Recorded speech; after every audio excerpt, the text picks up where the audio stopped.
Good evening, humans. Tyrannosaurusmoth here, and tonight we're taking a look at the G.I. Joe Classified Series Crimson Guard figure from Hasbro. The Classified Series probably has more army builders than any other line I can think of, and so that brings the question, is this one worth army building? Well, let's talk about that. Let's do this. Aesthetically speaking, this figure looks fantastic, regal even, and that is completely appropriate because they are the Crimson Guard. They are, Cobra Commander's right hand, as so to speak, and yeah, they do a fantastic job here of getting across the look. I mean, it's very simple, obviously, a lot of red. I think they just achieved the perfect shade here. Not only that, but it is consistent across the uniform here, and that's fantastic. Not only that, I think the build is just right. It's bulky and intimidating, but it's not like overly bulky. So yeah, just really good stuff here. And then obviously black and silver are the other two colors, and used to great effect. And we can look at the helmet going on here and just love the almost kind of like prototype Darth Vader sort of look to this. Very clean paint all around as well. You can see those silvers very much stand out and are done very, very well, pretty much across the board. And as you can see here, as the light catches it, you do get a kind of woven texture all across the uniform, which is very, very nice. And yeah, that's just really cool. I mean, they totally nailed it, I think. Like this is pretty much everything a modern Crimson Guard figure should be. It just hits all the notes, it looks great, and would look intimidating, certainly in large groups. So that is aesthetics. Accessories here are very straightforward and to the point, and as they should be. Obviously, a high-level guard would be very uniform, very like in step, and yeah, they totally got that here. You're not going to have a lot of variations. I think this is one of the few army builders that I think that really applies. So right off the bat, we do get a backpack, as we get it with a lot of Classified Series figures, but this one, you can see some really nice leather texture here on the outside. You got the Cobra symbol there in the middle, some nice buckles here going on the side. You have a peg to put something on this side, and then you get a port on the other side, and there's the plug to put it in the back. You also get some sculpt here with, again, that leather texture and some more buckles. Then we move on to the various weapons. So right off the bat, we do get a sidearm, just a very basic kind of handgun looking gun. As you can see, some very nice detail there, especially with it just being, just a solid black.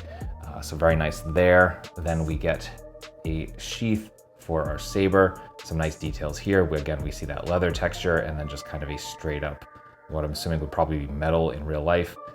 So very nice there. We got a plug there to put it either on the belt or on the backpack, depending on what you want to do. So a little bit of variation there. Then we get the saber itself. This is one of the things that sold me on the figure because I love swords, and yeah, I just think it's a great straight saber. You do see this channel here at the top, beautiful shade of silver, matches the body. As you can see, the handle got some nice details, a snake coming up here at the handle, just beautiful branding here from Cobra. And yeah, so very, very nice there. Then we get a knife, and again, we see that snake handle, very well done, same shade of silver here on the blade, just very, very nice all around.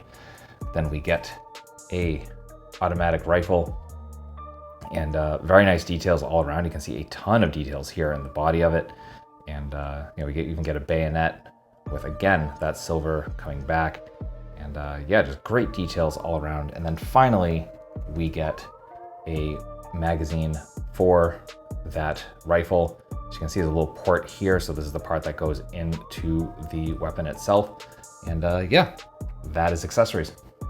Articulation balance here is all the goodness we have come to expect from the Classified Series, just really dialed in.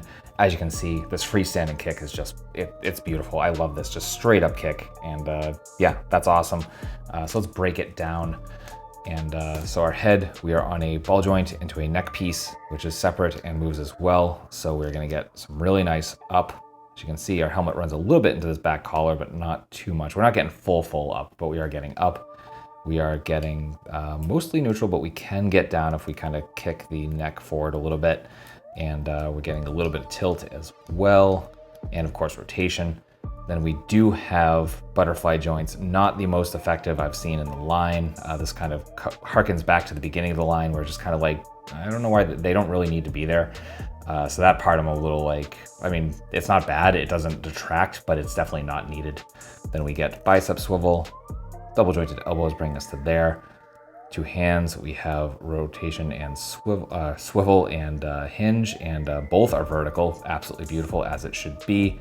We get a standard ab crunch at the diaphragm, and then the waist is a ball joint, and that allows some very, very nice crunch and some very nice arch back. So no complaints there. Not too much on the side to side, but we do get a little.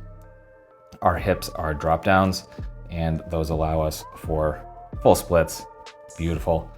It also allows for front kicks completely past 90. We do have thigh swivel, double jointed knees coming all the way up.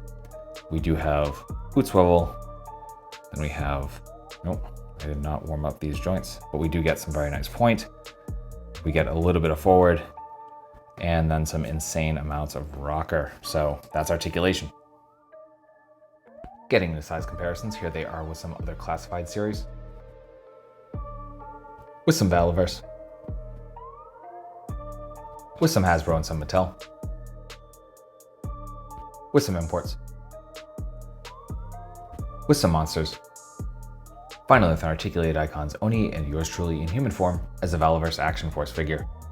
So my final thoughts on the G.I. Joe Classified Series Crimson Guard figure from Hasbro is that this is a fantastic figure. Honestly, perfect army builder, honestly. Just everything feels completely dialed in. The only thing I think that's extraneous and doesn't actually need to be here is that butterfly joint. And again, that's not something that's a detriment to the figure. It just doesn't actually need to be there and probably could have detracted from the cost overall. But like otherwise, just it's so good. Everything, the presentation, the colors, the weapons, everything, they just dialed it in. And something I didn't mention in the aesthetic section is that, you know, as someone who has had fencing be a significant part of my life, certainly in the earlier part of my adulthood, like a lot of visual beats here resonate with me. And if you know fencing at all, you probably get why. So, so I'm totally about that. And yeah, just really cool. Can't recommend it enough, especially if you need, you know, Cobra army builders. If you know you're collecting classified series, absolutely pick this up. Definitely do not pass this up. I only have one. I should probably get 2, and is still currently available on various online outlets. So I'll have a link or 2 in the description below for you to pick this up if you are so inclined. So that being said, I hope you found this review informative and somewhat entertaining. And if you did, I hope you come back because I do multiple reviews a week of action figures related to tokusatsu, dinosaurs, monsters, pro wrestling, and more. So come on back, let's talk some more toys, let's have some fun, let's just escape the world for a while, and yeah, that would be it. So ultimately, I hope you're well, I hope that all of your toy dreams come true, and most importantly, I hope that you and yours stay weird, simians.